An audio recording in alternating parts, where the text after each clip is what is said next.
My name is Anne. I am 50 years old and live in a quiet little town called Norvell. After having my children, I became so self-conscious about my body that I could hardly stand undressing in front of a mirror. Then one day, a 25-year-old boy named Mike leaned down and kissed my stretch marks as if they were the most beautiful thing he had ever seen. It sounds like a strange love story, and it is strange, but not in a fairy tale way. It began slowly, almost imperceptibly, and then it found a soft, hidden place in my heart. I have lived in Norville for nearly 20 years. It's a small, quiet town where you can walk to the edge of the street in less than 10 minutes. Here, everyone knows who is repainting their porch, who just moved in, and which tree has finally budded after years of silence. My house sits at the end of a small hill. It isn't much to look at, but I love the old wooden porch. It's a faded white picket fence and the lemon tree in the backyard, my mother's last birthday gift. It never bore fruit. Like me, it tried to be kind but never really blossomed. I divorced 8 years ago. There were no fights, no other woman. Simply left, quietly, almost rudely, as if stepping out of a room he no longer cared to be in. His jacket still hangs in the closet. You never wash it, never throw it away. It stays there, like an odorless shadow. I've relearned how to be alone making tea, reading, tending plants, sleeping late with no one waiting. I've also learned to make peace with my aging body. The stretch marks, the loose skin, the sagging breasts. No one says it aloud, but the harshest gaze is always my own in the mirror.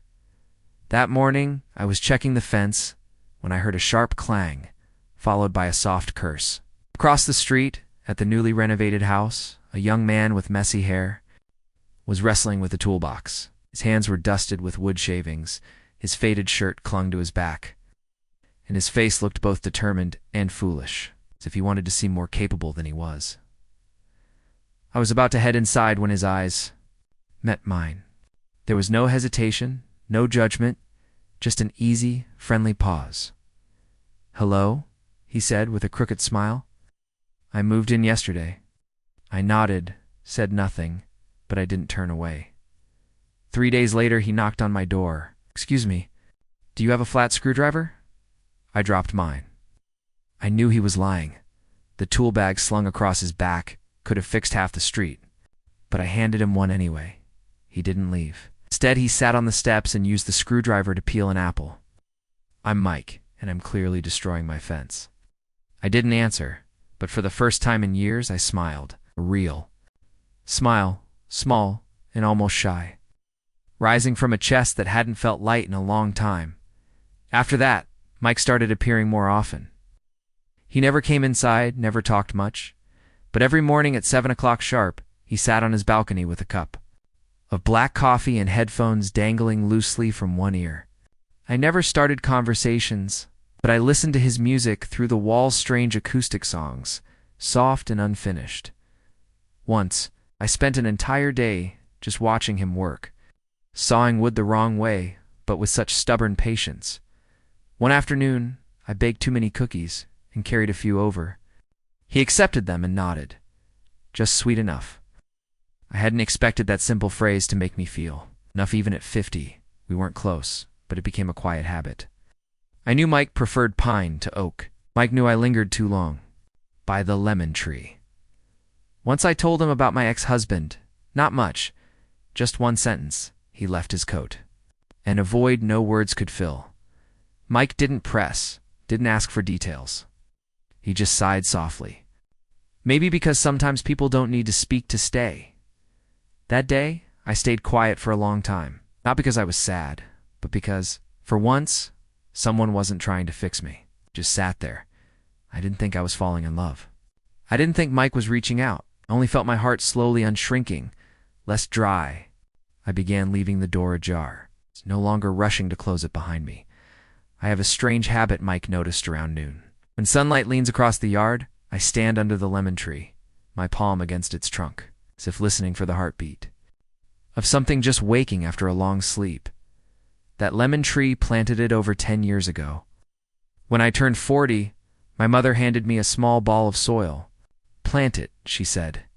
"Lemons aren't easy to grow, If they bear fruit, it means you've truly lived. I didn't understand then. How could a tree measure life? But as years passed, I began to see her point.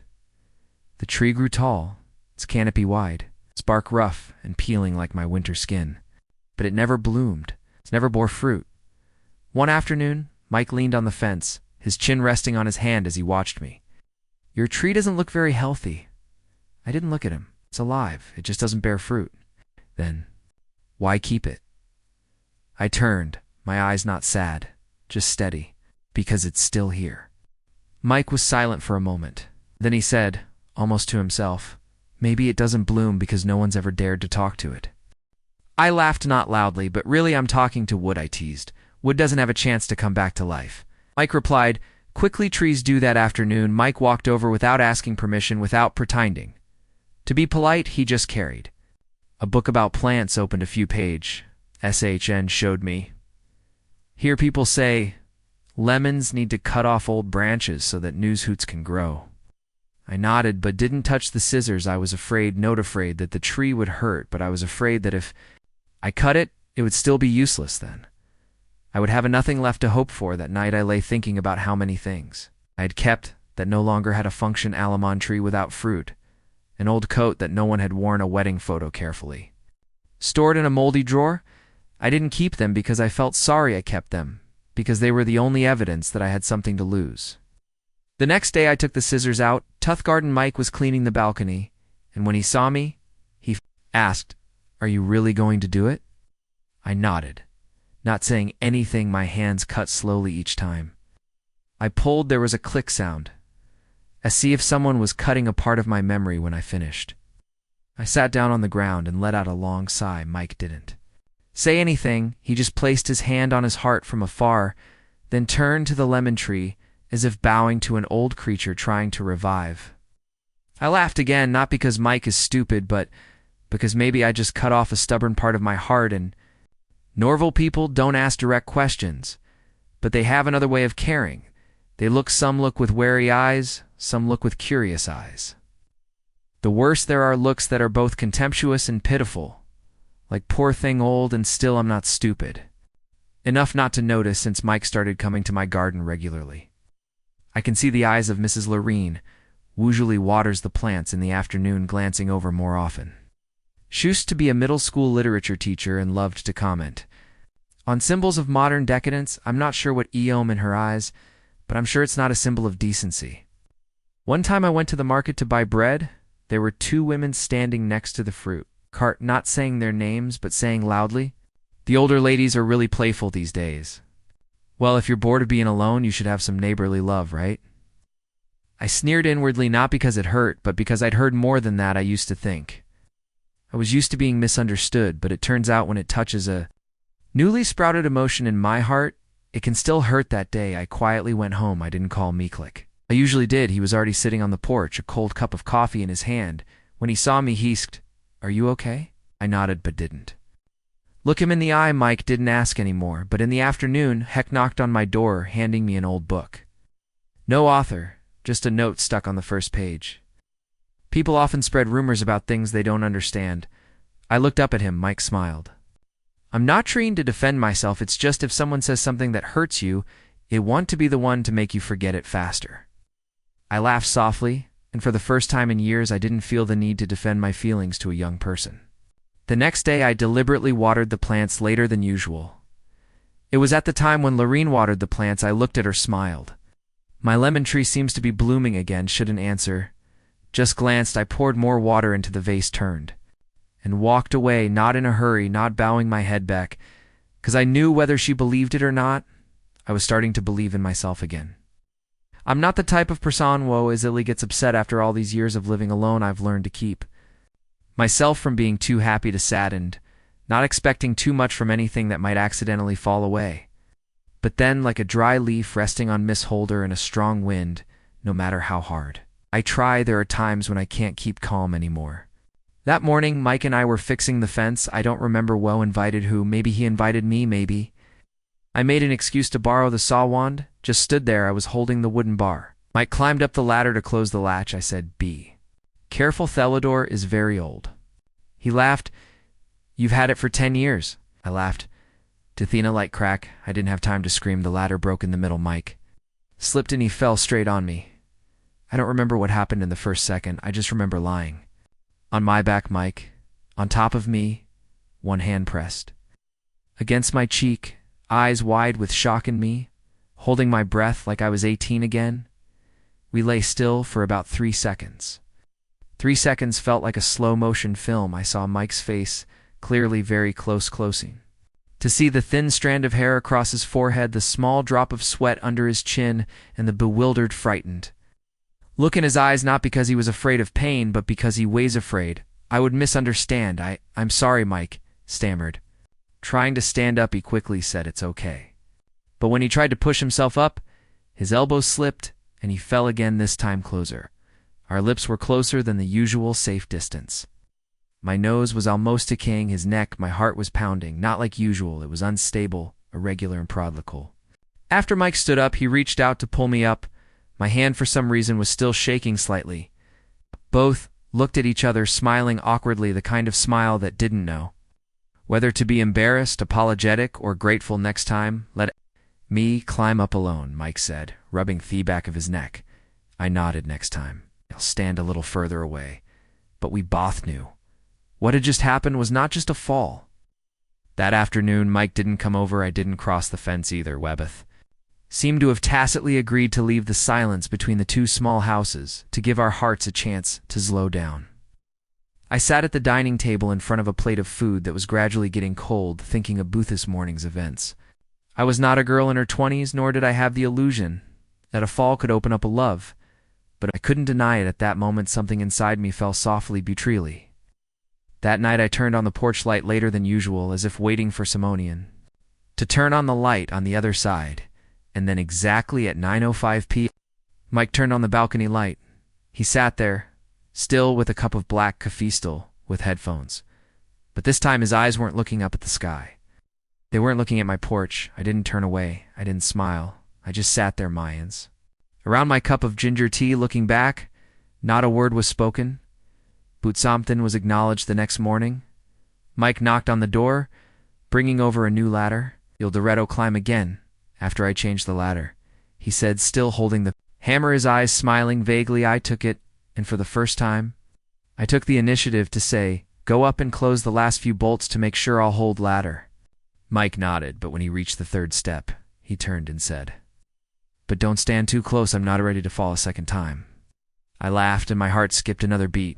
I didn't remember exactly where it started. I just remembered that it was a slightly overcast afternoon with clouds, like coat and crumbs, covering the porch. I was making tea when Mike called over the fence. "I made almond cookies. Would you like to try them?" I nodded. No hesitation. A moment later, Mike brought over 2 pieces of cookies on a white enamel plate. I invited him to sit down at that time. I didn't think anything of it. Not really. I just thought that it was normal for 2 people to sit next to each other on a wooden chair on the porch, sharing a plate of cookies. Like 2 friends, like neighbors, like small pieces of peace on a slow day. Mike told me about his mother. Woe once said that lonely people are often good at baking. I laughed.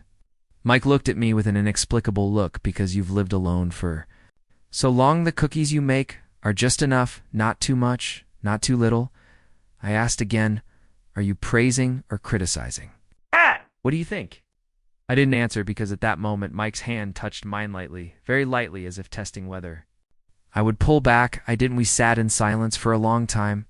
The wind blew gently through my hair, and I knew a few strands of silver were showing. Mike reached out to brush a strand of hair from my forehead, touching it very lightly as if afraid of hurting it. Then he tilted his head. The distance between our faces narrowed. I hesitated. Mike didn't ask. He just kissed.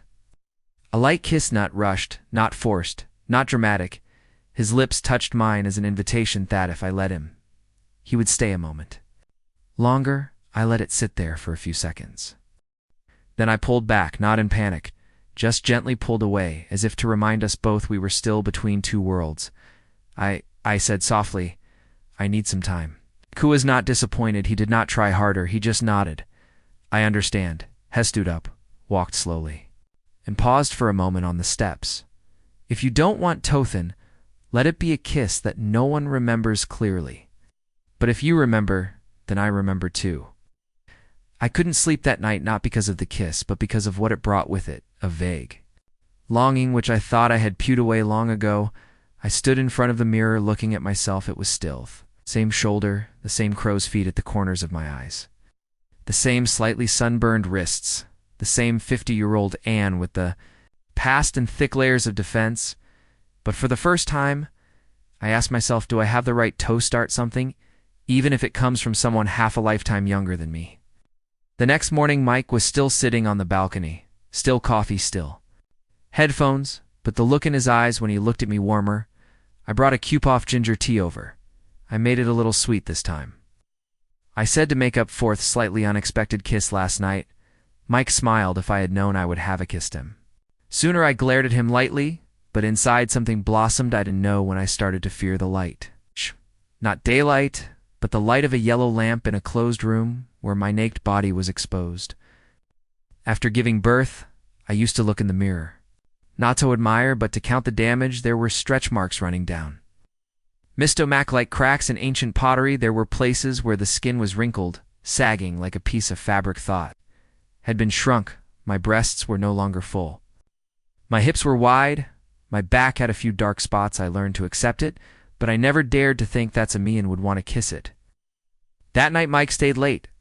We talked more than usual about our childhood, about the biggest regret of my 20s, about the worst dish I ever cooked. He laughed when I told him that I once burned a whole pot of black bean porridge because I overslept. I laughed along, but inside I felt lighter than 100 times in therapy. Then he asked if I wanted to touch you, not out of curiosity, but out of love. Would you? I was silent for a long time. Then I nodded softly. Mike reached out unhurriedly. His fingers touched my shoulder, a touch without any desire, just a tenderness that made me shiver when his hand moved down to my neck, then to the first button of my shirt. I didn't stop him, but when Het touched the stretch mark under my belly, I stopped, pulled his hand away quick. Light covered my shirt. No, it's not beautiful. I stepped back, not looking straight. Mike still stood there, not stepping back, not startled. He whispered, I didn't come to find perfect beauty. I stayed for the real things. And nothing is more real than the traces that time leaves. I clenched my sleeve, my throat choked. You don't know these stretch marks. Were they what kept you alive? You carried a child inside you, raised it, pushed it out, and you think that's bad? I turned away, but the tears were falling. I couldn't stop them. Mike stopped touching me, just sat down gently next to me, his hand on my back. You don't need to show me anything, he said. Just know to me you're the most beautiful, because you're not hiding. I rested my head on his shoulder. For the first time I let someone touch me, not just with their hands, but by looking at me like a story worth listening to. That night I didn't curl up like I usually did. I turned to the side where the moonlight wasn't. I whispered loud enough for myself to hear, this body isn't broken. It's just gone through too much love and loss. I found the envelope in the mailbox early one Monday morning, my hands still wet from washing the leaves. It was unsent. My name was not on it. Just a piece of paper, folded in half in bold letters. An old woman flirting with a young man will not have a good ending. No signature, no other words, that was all. But it was enough to make my heart clench, as if someone had just squeezed it right in the middle of my chest. I stood there for a long time. The fence, it felt like someone had just ripped me apart with their eyes, not because of the content of the letter, but because I knew for sure it came from someone very close, not a stranger, Sumi, who lived around, someone who had waved to me while walking the dog Simeon, who had borrowed pruning shears, someone who had told me I kept the house clean. I didn't tell Mike, not because I wanted to hide it, but I didn't want him to be angry. I was afraid he would think I was a troublemaker. I was afraid if Mike knew, he would choose to leave Becca's. There's no reason to put up with the bitterness of an unwelcoming town. I hid the letter in the kitchen drawer next to the napkins. I told myself it was just a joke. Just once, but it wasn't Thella's time. 3 days later, I heard a noise in the back garden. Just after 2 o'clock a.m., I jumped up, didn't turn on the light, tiptoed to the back door, and I saw it, a shadowy figure flashing past and disappearing behind the fence. I didn't chase. I just stood there, filled with a mixture of fear, anger, and pain, because I knew this person could have said something nice to me during the day. The next morning, when I walked out into the back garden, I was speechless. My lemon tree, the tree I had kept for more than 10 years the tree that had never borne fruit, the tree I had just pruned. Just hoped for it was cut, not uprooted, but sawed across the trunk, clean, decisive, cold.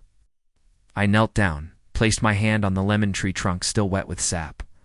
I didn't cry, but my hand shook like never before. Mike saw me late that day. He walked over. While I was still sitting in the middle of the yard, unable to speak, he looked at the tree, didn't ask anything, just sat down next to me, his eyes dark. "Why?" he asked softly. I didn't answer, just opened my pocket, showed him the old piece of paper I still kept. Mike clenched his fist. "Do you know anyone?" I shook my head. "No one is clear in this place. Anyone can be a decent person until they don't like something." Mike took the paper and folded it. "I'll fix the tree. May not survive, but I'll get it back." Up, I looked at him for the first time in my life. I saw a young man hodered to touch my pain without turning away. 3 days later, Mike got the tree back up. He buried the lemon root deep in the ground, using a rope to secure it to the stake. "As long as there are roots, there is hope," he said. I didn't say anything. I just watered it regularly every morning. No expectations, but no despair. 'Cause even if the tree didn't come back to life, I knew my heart was held in someone's hands without judgment. "You said to keep my wedding photo in the bottom drawer of my wardrobe, the most private place, the least touched." That photo was taken on a sunny day. I was wearing a white lace dress, my hair tied up, high, smiling shilly as if I was afraid of the happiness. I was about to enter the man standing next to me. My ex-husband. He held me with both hands, but his eyes were not looking at me. He was looking somewhere, perhaps the place he had wanted to go even before our wedding day. After the lemon tree was cut down, a tweth anonymous letter appeared. I felt like I was standing between two worlds. One side was the present with Mike with gentle touches. The other side was the past, covered in dust, but never fully opened. That night when Mike was cleaning broom on the porch, I opened the bottom drawer, took out the photo without shaking, but my heart was pounding, as if it were asking, "Is there anyone patient enough to listen to a woman tell an old story?" Mike watched me walk out with the photo, not asking. He just took it, looked at it a moment later. He said, "You and the photo are beautiful, but you seem a little scared." I paused, afraid of what I asked. I'm not sure, maybe afraid that I can't keep something so big. I sat down next to him. "You're right. Back then I wasn't sure I was strong enough to be anyone's wife, but I got married because I thought love was enough." Mike listened, didn't interrupt. I said, "Hugh and ugly. He didn't cheat, but he just faded away like a photo faded by the sun by the time. I realized that love had lost its color, and marriage was still there, like a hard piece of paper." I told Hare about the day my daughter was born, about how I gave birth alone because my husband was busy, about looking in the mirror 3 months after giving birth and not recognizing my body anymore, about how I started to get used to not being touched, not being seen, with longing, just part of the house, like the gas stove or the old bedding. One time I said I was standing in the middle of the house wearing a new dress. He walked by and said, "You know, I don't like blue." Mike was silent for a long time. Then he asked it off, and then I took it off. Not to please him, but because I didn't want Torg. I was tired. I looked at Mike. You see, sometimes indifference doesn't come from shouting. It comes from people no longer. Seeing you is worth paying attention to. Mike handed the photo back to me, saying, "You don't know what the girl in the photo has been through. Butch is sitting next to me today, strong and breathing like a tree that has never been uprooted." I smiled. That sentence, not flowery, but like an arm placed right in the spot where I had been aching for 10 years. That night I burned the wedding photo, not out of anger, but because I knew I didn't need to keep something that had never been the starting point. Mike didn't say anything when he saw me light the fire. He just stood by and helped blow on it when the fire died down. When the ashes had dissipated, it turned to him and said softly, "You know what? It turns out there are histories that aren't in the photo there, and how choose not to repeat the same thing again." Mike nodded.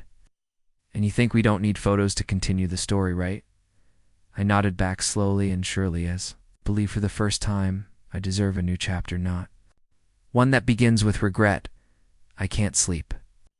Not because of the cars, not because of the dreams, not because of any particular sadness. It's just I open my eyes and I can't close them. There are nights like that, not cold, not hungry, just full of a gentle emptiness, like I'm living at a level slightly lower than my heart. I step out onto the porch, pulling on an old sweater.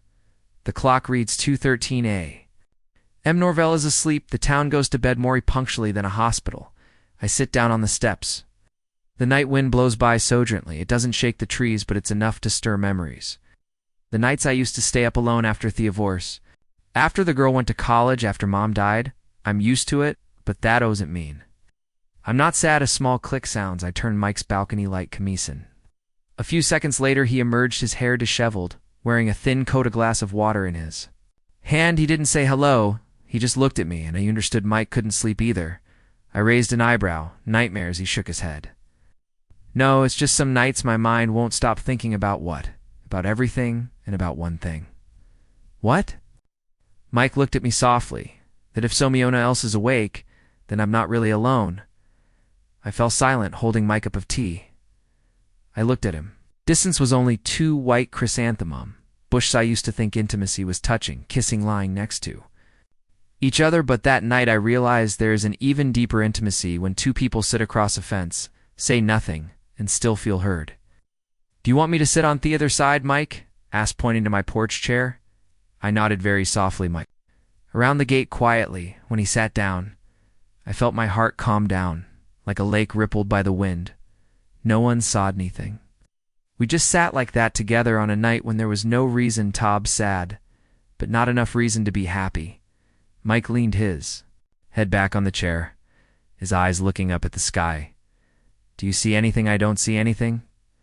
Maybe you're not used to looking up, I laughed very softly. He was right. I was used to looking down at the grass, at the ground, at the roots. I was not used to tilting my head back, opening my heart and believing there was something waiting up there. After a while, Mike said, there's something I haven't told you. When I was a kid, I used to dream that I lived somewhere where no one knew me every day. I walked past wooden fences saying hello to strangers. And at the end of the day, there was someone who didn't ask me anything, but who always left the porch light on. I turned to look at him. Mike smiled. I'm not dreaming anymore. Imther, I didn't answer, but I knew if I slept tonight, it wouldn't be because I was tired. It would be because I was no longer the only one awake in a house whose lights were fading. I didn't expect it to come back to life, honestly. I watered the lemon tree every morning, Asa ritual, not out of hope, but because I was used to caring for something even when I knew it wouldn't respond. But that morning, as I bent down to the edge of the base, I saw a sprout so small, so so green, it was almost transparent. But there it was, rising from the dry earth, stubborn, silent, as if it were saying, I'm still here. I haven't let go. It stood still for almost a minute, not breathing. Then I knelt down and touched it with 2 fingers, as if touching a fragile creature that had just returned from another world. I didn't cry, but I heard something inside me break, not a crack, but something that hadn't opened its lid for a long time. I told Mike that afternoon. As soon as he heard it, he rushed over like a child running to candy. We both looked down at the sprout. Mike smiled brightly. See, it's just waiting for a little courage. From the caretaker, I laughed. But this time, I laughed out loud. It had been a long time since I had laughed like that, not the forced laugh I had with the neighbors. Not the laugh to get over a problem, and certainly not the laugh out of politeness. But a laugh that burst from my chest loud and straight. Like Simeon, who had just unloaded a burden, Mike looked at me, unable to hide his surprise. Why do you find it strange, Beckos? I laughed. No, because you laugh like a 25-year-old. I pouted. You only said that because the lemon tree came back to life. No, I said that because you came back to life that night. I went tobed early. I didn't stay up waiting for Mike's lights to turn on. I didn't have Edo sit on the porch wondering if he missed me. I lay in bed, my hand on my chest, listening to my heart calm, steady but somehow warm. Not the warmth of my skin, but the warmth of something inside it that had accepted to start over the next day. I cleaned the balcony, removing the excess dead potted plants. A broken Shirai had intended to fix old paint cans that I no longer used. I spread a new rug, put 2 chairs back, made tea, and for the first time in years, I wrote a line in my old notebook. The day the lemon tree sprouted, the day I stopped. Hiding my smile, Mike came over at noon. He brought a small pot of orchids, saying, put it next to the lemon tree for company. It took it, put it next to the tree, and said as softly as a breeze, now I'm not afraid of it dying, because I know there are things that only live when you dare to believe they deserve to live. Mike looked at me as if I had just recited a poem, but I knew I wasn't reciting a poem. I was just reciting something I had learned from a tree that had been cut down. That night, I sat on the porch again, waiting, not expecting, just sitting, and if anyone passing by saw me smiling, it was okay because now I knew clearly smiling is not for others to see but for myself to hear. I am still alive. It happened without a plan, without a candle, without any music playing beforehand, but just because. Of an unseasonable rain-a-damp afternoon, a sigh that broke out between two people who no longer wanted to hold back anything. Mike and I were sitting on the porch drinking tea when the rain poured down, not hard but thick, and sudden I stood up about to gather the hanging laundry. When Mike grabbed my hand, let me do it. He walked out, his clothes soaked still, quickly gathering them into the basket. Right! When he turned back, his body covered in water, his hair plastered to his forehead, grinning like he a child who had just won a prank, I unconsciously handed him a towel to wipe his face. He didn't wipe it. He looked at TMM. His eyes didn't ask, but his hand gently pulled me closer, and I didn't step back. We kissed in the dim porch light. The smell of rain, the smell off damp clothes, the smell of wet hair and ginger tea all mixed together into a strange feeling that I couldn't name. I only knew that when Mike's lips touched my neck, I didn't resist. I just breathed softly. Are you sure? Mike didn't answer. He just hugged me very lightly, very long. The hug felt like it had been kept in my heart for a long time, and now just needed to be released. We went to my house. Neither of us said a word, just looking at each other and holding hands, leading each other into the room that used to be just me and my pillow. It thought I would feel awkward, but strangely I was surprisingly calm, because I knew if anyone deserved to see me body after all the ups and downs, it was the person who had once bent down to bring a half-cut tree back to life. Mike took off my shirt. Not in a hurry, not in a hurry. When his hands touched my belly where the stretch marks were like a faint map of a birthing journey. I turned slightly reflexively. He placed his hand in my cheek. Don't turn away, let me see you, the real you. I swallowed, then looked straight into his eyes, and for the first time, I didn't hide Mike Kassidich stretch mark. No forced compliments, no empty words of comfort, just a very ill silence, as if he were reading an old book, each page worn at the corners, but still wanting to turn each lino carefully. We made love slowly, not like in the movies, not like in my imagination, no moans or music, just breathing and very real handshakes. I thought I would feel embarrassed, but instead I felt held not just by hands, but by a tenderness that needed no reason. After that we lay side by side. Mike traced circles on Miss Holder blades with his index finger. He said, you know, I used to think being gentle was a gesture, but now I understand being gentle is a choice, Andy. Choose to be gentle with you because you've been strong for so long. I turned to look at him, saying nothing, but deep down, I knew tonight wasn't just a moment of intimacy. It was the first time I'd let someone touch my weakest part and still stay. I woke up not because of the alarm clock, nor because of the bird's butt, because I heard the steady breathing next to me. Mike was sleeping, his arm style across my stomach. Not a very neat position, but there was something so peaceful. Lay still, not moving, just listening to the existence of another person living in the same rhythm of life in the room that used to have only the sound of the ceiling fan and my restless sleep. The morning light poured through the window, was not bright but gentle, like a warm towel placed on the forehead of someone who had just recovered from an illness. I turned gently, stood up first, and gently pulled the curtain so that the light would not wake him. Passing the mirror, I paused for a moment. My body, with all the traces of the years, was still here, but for the first time. In a long time I did not look at it with guilt. I looked at it as if it had just been touched with real eyes, with tenderness. I put on my coat and went out into the garden. The sky was still damp from the rain last night. The ground was softer, the smell of earth in the air, as if everything was whispering something that only those who stood long enough could hear. And then I saw it on the trunk of the lemon tree, right where had been cut. There was a new shoot, not the butt at the base, not the side branches, but right in the middle of the old cut, as if where it had been most deeply wounded was the first place to sprout new life. I bent down, not touching, just looked for a long time. My eyes stung slightly, not because of sadness, but because I felt shared. I used to think of myself as the lemon tree, rootless bear, mercilessly wounded, but now I felt more like it than ever, because I could still sprout even from an old wound, Mike walked out a few minutes later. His hair was still messy, his jacket was off his shoulder. He saw me bending over the tree and walked over. I pointed. Look, Mike bent down. His eyes lit up like a child seeing a miracle in a glass bottle. You see, he smiled. It doesn't need anything but time and a little trust. I turned to. Look at him, or it just needs someone not to leave it until it can come back to life. Mike took my hand. In the middle of the garden early morning in front of a newly sprouted bud, we stood still. There was no need to say anything more, because everything that needed to be said, it seemed like the lemon tree had said it for us. I used to think that if someone proposed to me at 50, I would laugh. Laugh Beckos. They thought it was a joke laugh because it was funny laugh because I had forgotten to believe that true love could begin after the threshold of youth. But Mike didn't propose with flowers or a ring or a dinner party. He just said one very ordinary morning while I was cutting lemon peels for tea.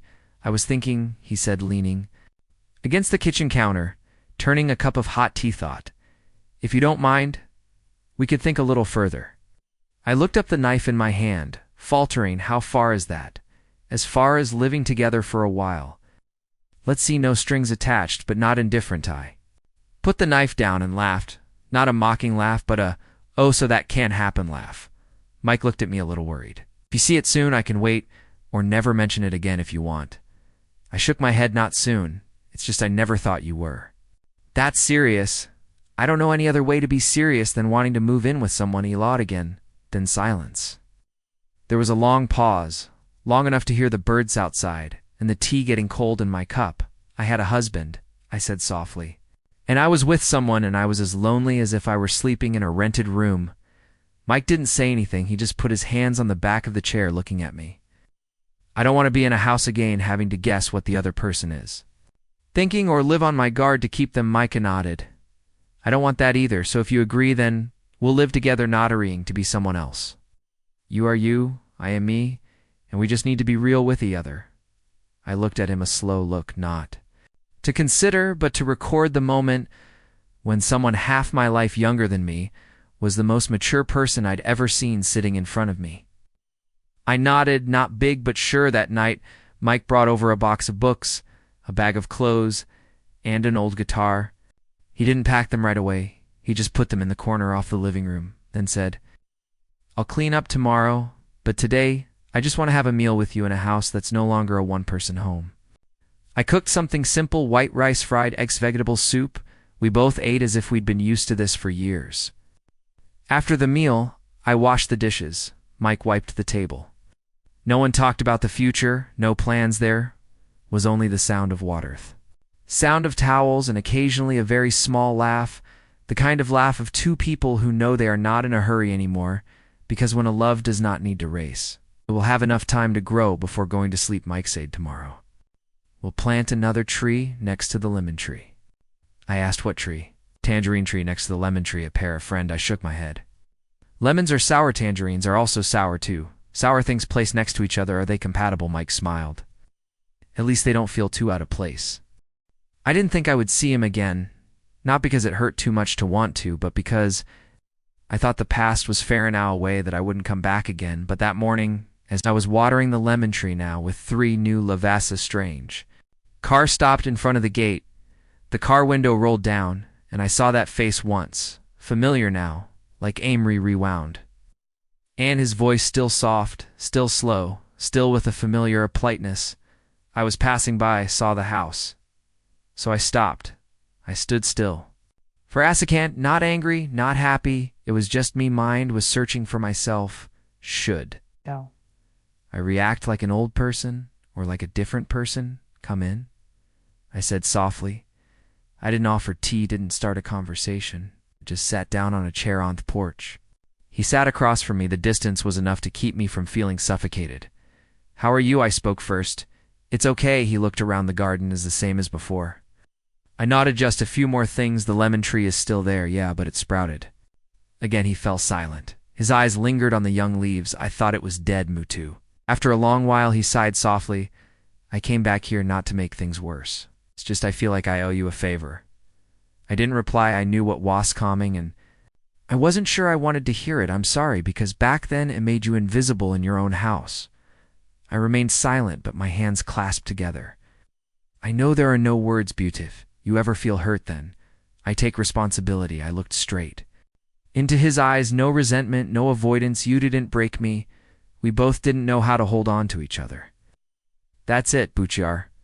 Hurt, right? I nodded for the first time. Yes, for a long time, but not because you left, but because I thought there was nothing left for me to stay. He bowed. Hished, are you okay now? I smiled, not the I forgive kind of smile, but the I've moved in kind of smile. Not bad. There's a 25-year-old guy here growing tangerine nests next to the lemon tree. It seems like I'm having a bit of a sweet and sour moment in my life. He smiled softly. You deserve it. Before leaving, he asked if you could go back to that day. Would you choose to marry me? I looked at him for a long time, then shook my head no, not because you were bad, but because I used to think love was enough. Now I know love can't keep anyone. Only truth can keep them.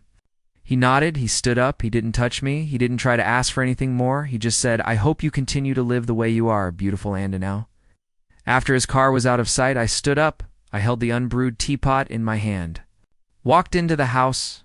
Mike was standing in the kitchen silently as he sked. I nodded the X. Are you okay? I thought for a second, then he answered innocently, not yet forgiven, but not angry anymore. It's just that there are apologies that come at the end, not to erase the past, but to confirm we have overcome it. Mike nodded, no further questions. He just poured tea, and we drank together, no more words. But I knew Samin was here helping me complete an unfinished forgiveness with his constant presence. Mike was bending over to screw last screws on the wooden fence when I stepped out, holding 2 glasses of cool water.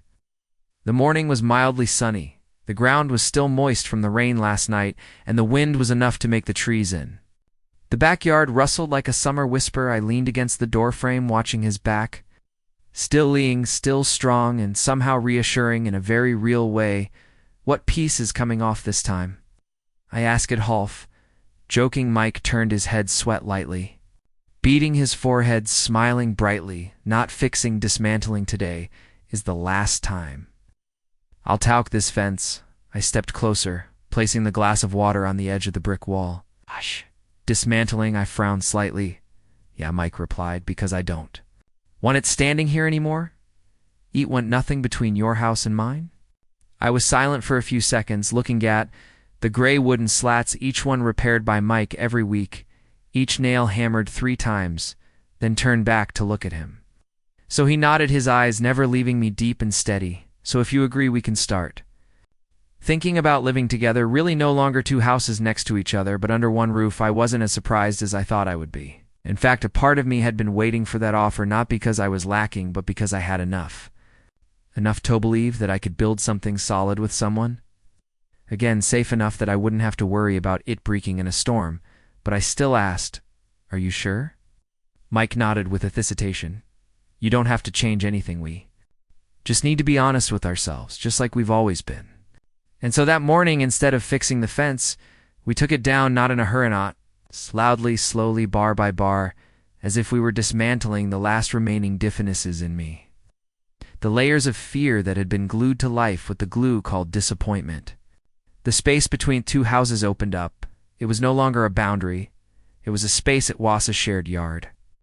It was a place for a shared breakfast, a porch with 2 chairs, a tea table with 2 cups every morning. Mike spread a cloth on the grass placenta. Small orchid pot next to the lemon tree. He said he would plant a few more lavender bushes, add a few stones to lead. Way between the 2 doors, not the path for 2 guests, but for 2 people living together. In the afternoon, he built the first wooden frame, like a sketch for a porch that would take shape. It may not be a house yet, but it will be a place where we can shelter from thieves and the rain. I looked at the frame standing in the sun, wondering, wasn't this what I was most afraid of? Living with someone, opening my heart, what iPhone day someone left the house would be? Deserted, as if someone had just taken away all the warmth. But then, you understood fear of not being able to protect myself. It only made me live without, and I didn't want to live without anymore. Mike sat down next to me under the lemon tree. The tree was still green, the new leaves still opened every morning. I turned to him and asked, are you in a hurry? He shook his head, smiling. Have you forgotten I didn't? Come here to run. I came to stay. I took his hand gently, but firmly, and for the first time in many years. I no longer worried about what I would lose. I only thought about what would be kept, not by promises, but by small actions. No fences needed, just someone knew how to rebuild the roof with me at the end of the day. I took out my notebook and wrote a single line the day a fence was removed. It was also the day the foundation was laid for something called a house. Although there was no blueprint, there was already someone. I didn't think my life would have any. More good chapters after 50, really. I used to believe that the best things were gone, along with the tight, skin the slim waist, the quick kisses outside. The door, and the children calling for their mothers after school. I used to think that the rest was just maintenance alone, enough to survive neither sad nor happy. But the lemon tree sprouted again. A new shoot popped up right where it had been cut. And a young man walked through the wooden fence to not only stand next to me, but also to take it down with me so that between us there would be no separation. I learned to laugh again, learned to be seen as a woman, not a mother, not an ex-wife. Not a good neighbor, but a woman who was wanted chasing and could be with me without having to prove anything. I don't go back to live like I'm 25. I live like I'm 50, with all the cracks, layers of time, and the silence that has been deeply cut. But no, I have someone who kisses each of those marks and doesn't leave. Love, he turns out, is not when you're the youngest, the most radiant, but when you no longer believe in it, but it still knocks on the door gently, but patiently. If you're still listening to this, maybe you've been carrying something in your heart. Maybe it's a wound that hasn't been named. Maybe it's a small hope that hasn't been watered. No matter how old you are or what you've been through, remember, you still deserve to be loved. No need to be perfect again. No need to be Toby Young again. No need to be like anyone else. Just be yourself and believe one day someone will choose to stay gently. But truly, thank you for listening to Mystery. And an ordinary woman living in Norrell with a lemon tree and a young man walking through a fence. The story may be over, but I hope your heart has just been up into some tenderness. If you find this story touching somewhere in your heart, please subscribe to the Daily Unexpected Stories channel so that every week you can hear a small story, not noisy, not ostentatious, but enough to warm your heart. In this hurried life, CIO, again in another